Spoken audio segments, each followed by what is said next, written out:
Everyone, अस्सलाम वालेकुम। तो sixth class first chapter, second chapter, third chapter, fourth chapter complete हो चुका है, प्लेलिस्ट में है, आप एक बार जाके चेक कर सकते हो। ये ओनली सिर्फ इम्पोर्टेंट पॉइंट्स है, एक पॉइंट भी मिस नहीं हुआ है और उसके साथ साथ MCQs भी कंप्लीट है उसमें। तो आप वहाँ पे जाके एक बार चेक कर सकते हो। अब है fifth chapter early life to settle life. इसके बारे में हम इम्पोर्टेंट पॉइंट्स देखेंगे और साथ में MCQs भी देखेंगे। आप ज़रूर एंड तक देखना। अगर आपको इन्फॉर्मेटिव लगा तो मेरे को ज़रूर कमेंट में बताइएगा और शेयर भी कीजिएगा। अगर इम्पॉर्टेंट पॉइंट मिस हो गए आप बोल के समझिए तो वो इम्पॉर्टेंट पॉइंट आप मेरे को कमेंट में बताइएगा, ठीक है। चलो हम स्टार्ट करते हैं। Hunter and gatherers. पुराने दौर में लोग हंटर गैदरर्स कहलाते थे। ये लोग खाना इकट्ठा करते थे जिसमें फल, roots, tubers, nuts, seeds, leaves, honey और वाइल्ड ग्रेन्स शामिल थे। ये जानवर मार कर, मछलियाँ पकड़ कर और अंडे इकट्ठा करके खाना लेते थे। हंटिंग और गैदरिंग की मुश्किलात। लोगों को कैसा प्लांट्स, कौन सा हिस्सा खाना है, खाने के लायक है और इसके मालूमात होनी चाहिए थी। लोगों को सीजन्स का पता होना चाहिए था जब फल पकने लगते थे। जानवर की नेचर को समझना और हंटिंग के लिए अलर्ट, तेज़ और दिमाग से काम लेना ज़रूरी था। ये सारी मालूमात उन्होंने जनरेशन के बाद जनरेशन अपने बच्चों को सिखाई थी, जो कि कहानियाँ और गीतों के ज़रिए होती थी। नेक्स्ट थर्ड पॉइंट है नोमाडिक लाइफ, घूमती ज़िंदगी। हंटर गैदरर्स छोटी सी सोसाइटी में रहते थे, केव्स या फिर दरख्तों के नीचे या रॉक शेड्स में। खाना ढूंढने के लिए ये लोग एक जगह से दूसरी जगह जाते थे, जो कि नोमाड्स कहलाते थे। पर से मैन, औरतों और बच्चों सबका काम था हंटिंग और गैदरिंग। ये लोग खाना सब में तकसीम करते थे। रीजन्स फॉर मूविंग, चलते रहने के वजह। लोग अपनी जगह से दूसरी जगह के लिए जाते थे क्योंकि वो अवेलेबल फूड कंज्यूम कर लेते थे और फिर दूसरी जगह ढूंढने के लिए निकलते थे। जानवर भी अपनी जगह से चलते रहते थे, इसलिए हंटर गैदर्स को भी उनके साथ चलना पड़ता था।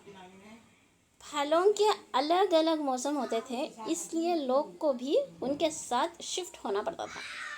पानी की ज़रूरत होती थी, लेकिन जब पॉन्ड्स या लेक्स सूख जाते थे तो लोग दूसरी जगह जाते थे जहाँ पानी मिलता हो।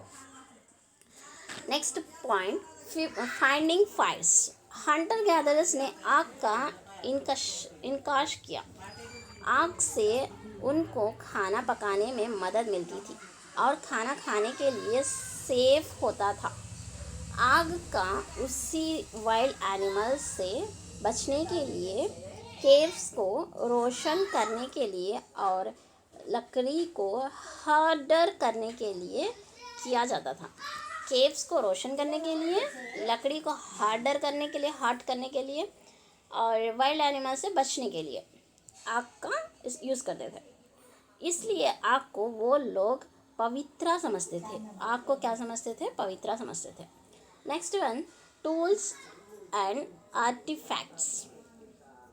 हम हंटर्स गैदरर्स के बारे में उनके टूल्स से जानते हैं। उनके पास पत्थर, लकड़ी और हड्डी के टूल्स थे जो वो जानवरों के स्किन को सफाई से उतारने के लिए और उनके मांस को काटने के लिए इस्तेमाल करते थे। ये टूल्स सॉइल्स को खोदकर ट्यूबर्स और रूट्स इकट्ठा करने के काम आते थे। उन्होंने हंटिंग के लिए स्पीयर्स और एरोज भी बनाते थे। यहाँ तक के MCQs देखेंगे हम। What did early humans primarily gather for food? Fruits, edible roots, tubers, nuts, seeds, honey, wild grains. What are the tools used by hunter-gatherers made from stone, wood and bone? What was one of the main reasons for the hunter-gatherer to move from place to place? All the above. To find shelter, to find water, to find food. What did early humans consider fire scared? All the above. Because it was used to cook food, because it helped in keeping wild animals away, because it was used for lighting caves. What did hunter gatherers use to hunt animals? Spears and arrows. What was the lifestyle of the hunter gatherers? Nomadic. Settled farmers, nomadic traders, educated scholars, nomadic. अब है आर्चियोलॉजिस्ट का काम। आर्चियोलॉजिस्ट वो scientist होते हैं जो पुराने ज़माने को समझने के लिए पुरानी जगहों पर खुदाई करते थे। वो लोग पुराने लोगों के रहने की पुराने लोगों के रहने की जगहों से उनके इस्तेमाल की चीज़ें जैसे टूल्स, हड्डी, मिट्टी के बर्तन और बिल्डिंग्स निकालते थे। नेक्स्ट वन, कर्नूल डिस्ट्रिक्ट और बेल्लम केव्स। कर्नूल डिस्ट्रिक्ट बेतमचल्ला और बनगनपल्ली के पास में कई सारे केव्स हैं। ये केव्स हंटर गैदरर्स के लिए रेस्टिंग प्लेस के तौर पर इस्तेमाल होती थी। आर्चियोलॉजिस्ट यहाँ से बहुत सारे स्टोन्स, टूल्स, माइक्रोलिथिक्स, एनिमल्स बोन्स और बोन के टूल्स की खोज की है। बोन के टूल्स सिर्फ इन केव्स में मिलते हैं पूरे इंडियन सब कॉन्टिनेंट में। नेक्स्ट वन, स्टोन टूल्स की यूज़ और डेवलपमेंट। पुराने ज़माने के लोग ने स्टोन्स को टूल्स बनाने के लिए यूज़ किया था। ये टूल्स टाइम के साथ बदलते गए, जैसे जैसे गुजरता टूल्स का डिज़ाइन भी इवॉल्व हुआ। रॉक पेंटिंग और आर्ट। हंटर गैदरर केव्स और रॉक शेल्टर्स में रहते थे। उन्होंने रॉक्स के सरफेस पर ह्यूमन, एनिमल्स और हंटिंग सेंस की पेंटिंग की थी। ये पेंटिंग बनाने के लिए वो लोग रंग बनाते थे जो डिफरेंट कलर स्टोन्स को पिछला कर और एनिमल्स फैट से मिक्स करके बनाते थे। बम्बू ब्रश का यूज़ करते हुए उन्होंने ये पेंटिंग की थी। पिबल्स एज स्टोन टूल्स। शुरुआत में पिबल्स, छोटे पत्थर को भी स्टोन टूल्स के तौर पर यूज़ किया गया था। ये सभी टूल्स का एक हिस्सा था जो हंटिंग और गैदरिंग में मददगार थे। यहाँ तक के MCQs देखेंगे हम। Where have archaeologist found the largest number of stone tools in the Indian subcontinents? Kurnool district. What is the significance of bone tools found in the caves of Kurnool? They are the only bone tools found in the entire Indian subcontinent. What did hunter-gatherers use to paint pictures on rock surface? Bamboo brush. What did hunter-gatherers mix with stones to create colors for rock paintings? Animal fat. What type of scents did hunter-gatherers paint on the rocks? Hunting scents, humans and animals. What is believed to have been used by the hunter-gatherer in the early days as stone tools?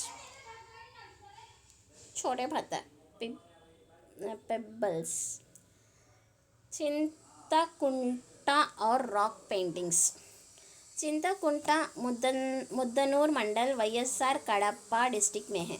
Chintakunta मुद्दनूर Mandal YSR district में है, YSR Kadapa district में है। यहाँ 10 rocks shelters हैं जहाँ early peoples की painting मिली है। इस पेंटिंग की टोटल नंबर 200 से ज़्यादा है, जिनमें से 10 वाइट और बाकी रेड कलर की है। रेड कलर पेंटिंग में हम्पेड ऑक्सन का जिक्र एक केव जैसे इद्दुला इद्दुला आउला गुंडू कहा जाता है। मैं मिलता है कहा जाता है मैं मिलता है। बाकी पेंटिंग्स में deer, stag, fox, rabbits, birds और ह्यूमंस के पिक्चर्स हैं। हंटर गैदरर से फार्मर हर्डर्स तक का सफ़र। 12,000 साल पहले दुनिया गर्म होने शुरू हुई थी, जो ह्यूमंस के लिए एक इम्पॉर्टेंट डेवलपमेंट का पीरियड था। इस वक्त क्लाइमेट चेंज की वजह से प्लांट्स, ट्रीज, ग्रासलैंड्स और ग्रीनरी में इजाफा हुआ। इसी वक्त एनिमल्स जैसे बफेलोज, ऑक्स, शीप्स, गोट्स और डीर्स जो ग्रास पर डिपेंडेंट थे, उनकी मदद बढ़ने लगी थी। इंसान ने इन एनिमल्स को डोमेस्टिकेट करना शुरू किया। स्टोन एज की period.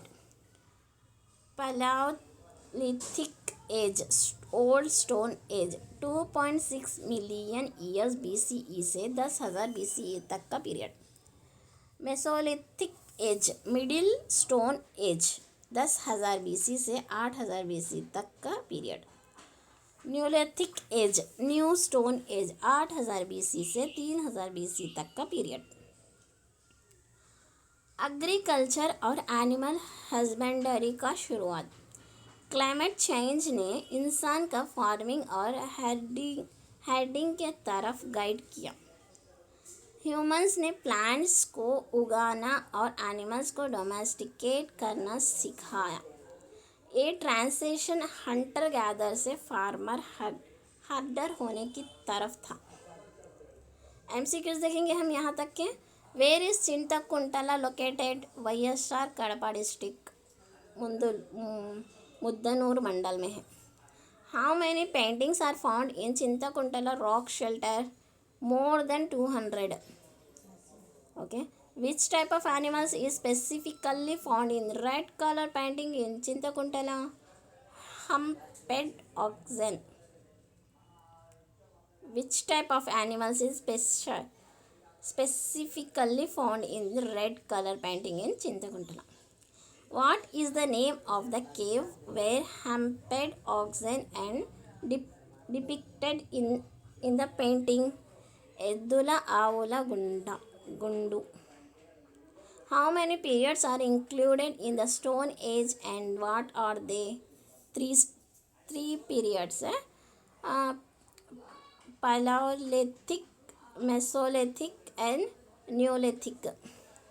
What major environment change helped humans transitions to farming and herding, climate warming and growth of greenery?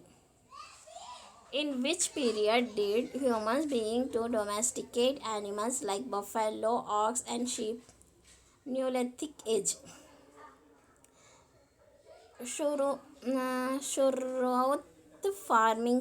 शुरुआत फार्मिंग की।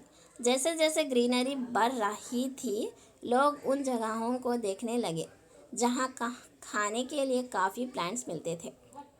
लोगों ने देखा कि बेज स्टाल्क्स से टूटकर ज़मीन पर गिरते हैं।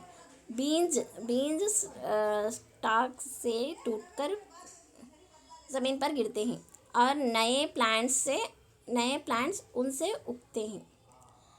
एक ग्रेजुअली प्रोसेस थी जिसमें इंसान ने अपने लिए चाहते हुए बीज उगाना शुरू किया और ये फार्मिंग का आगाज़ था। लोगों ने चावल, गेहूँ, जवां, मसूर, हरी दाल, काला दाल वगैरह उगाने शुरू किए। जानदार रखना, रेयरिंग एनिमल्स। जैसे जैसे लोग खेती करते गए, उन्होंने देखा कि जानवर उनके खेत के आसपास आने लगे, ख़ास तौर पर वो जानवर जो घास खाते थे। लोगों ने जानवरों को खाने का खाना रख के अपने पास बुलाना शुरू किया। वो जानवर जो ज़्यादा शांत थे, उन्हें ब्रीडिंग के लिए चुना गया। शिप, गोट्स, बफेलोज, ऑक्सन और पिग्स जैसे जानवर जो घास खाते थे और जिन्होंने मिल्क और मीट दिए, वो हर्ड्स में रहते थे। यर्ड्स में रहते थे। इन जानवरों को वाइल्ड एनिमल्स से बचाया गया और इस तरह लोग हर्डर्स बन गए। सेटल्ड लाइफ की शुरुआत। जैसे जैसे लोग खेती करने लगे उन्होंने देखा कि बीज उगने में वक्त लगता है, दिन, हफ्ता, महीना और कभी कभी साल भी। इसलिए लोग को एक जगह पर रुक कर काम करना पड़ता था। पौधों की देखभाल, उनको पानी देना और उनको जानवरों और परिंदों से बचाना। जब अनाज तैयार होता था तो उन्हें स्टोर करना पड़ता था, फ्यूचर के लिए, खाना और बीज के लिए। लोगों ने अनाज स्टोर करने के लिए बड़े मिट्टी के मटके, ओवन, बास्केट्स और ज़मीन में खुदाई हुई गड्ढे इस्तेमाल किए। पहली शहर और घर। लोग जो खेती और जानवरों रखते थे उन्होंने अपने लिए मुड और घास से बनाए हुए घरों में रहने शुरू किए। कुछ जगह पे लोगों ने पेट हाउसेस बनाए जो ज़मीन में घुसे होते थे और उनमें कुकिंग टूल्स भी रखे जाते थे। ये हाउसेस सर्दियों में शेल्टर देने के लिए थी। अब नियोलिथिक पीरियड। लोगों ने जंगलों को सफाई करने के लिए नए स्टोन टूल्स बनाए, जैसे आर्कियोलॉजिस्ट नियोलिथिक स्टोन टूल्स कहते हैं। नियोलिथिक स्टोन टूल्स को रॉक पर घिस कर बनाया जाता था और फिर उनको लकड़ी के हैंडल में लगाकर पेड़ काटने के लिए इस्तेमाल किया जाता था। ये नियोलिथिक पीरियड थे जिसमें पहली बार एग्रीकल्चर स्टार्ट हुआ। टेक्नोलॉजी एडवांसमेंट और सिविलाइजेशन का आगाज़। न्यूलिथिक पीरियड के दौर टूल्स मेकर्स ने नए और बेहतर फार्मिंग टूल्स बनाए जो उनकी ज़रूरत के मुताबिक थे। ब्रॉन्ज एज के शुरू होने तक कम्युनिटीज़ पूरी दुनिया में फैली गई थी। इस दौरान मेसोपोटामिया, इजिप्ट, इंडिया और चाइना जैसे ग्रेट वैली सिविलाइजेशन के विकास हुआ था। इंडस वैली सिविलाइजेशन के बारे में अगले चैप्टर में स्टडी किया जाएगा। Rock art city location in Andhra Pradesh: Vinukonda, Naidupalli, Singarayakonda, Kavali, Nandipadu, Srikalahasti, Renigunta, Venbakkandriga, Chintakunta,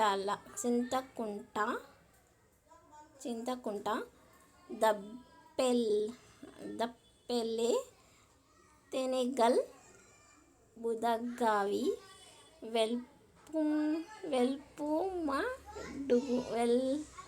వెల్పుమడుగు, Adoni, Kalavabugga, Ketavaram, Bollaram. My god, मेरे को इतने नाम नहीं आ रहे। एक्चुअली मैं कभी सुन के नहीं है बहुत सारे, इसलिए पहले लाइन के पूरे सुन के है, नेक्स्ट लाइन के थोड़े ही सुन के है, इसलिए बहुत दिक्कत होगी मेरे को। Next, what was the beginning of farming? Observing edible plants and growing seeds. Which of the following animals were domesticated by early humans? Sheep, goats, buffalo, oxen, pigs. Why did early humans settle in one place? Because they had to wait for crops to grow. What tools did early farmers use to clear forest? Stone axes. What was used to stone grain during the Neolithic period? Clay pots, oven baskets, and dug pits. Which of the following civilization emerged during the Bronze Age? Mesopotamia, Egypt, India, China. Where are some of the famous rock art cities in Andhra Pradesh? Vinakonda, Naidupalli, Singarayakonda. यहाँ तक पूरा chapter complete हो चुका है। अगर आपको एक point भी मिस हो गया बोल के समझ रहे तो मेरे को ज़रूर कमेंट में बताइएगा। और यहाँ तक देखने के लिए थैंक्स, और लाइक शेयर सब्सक्राइब करना मत भूलना। Love is bye, take care.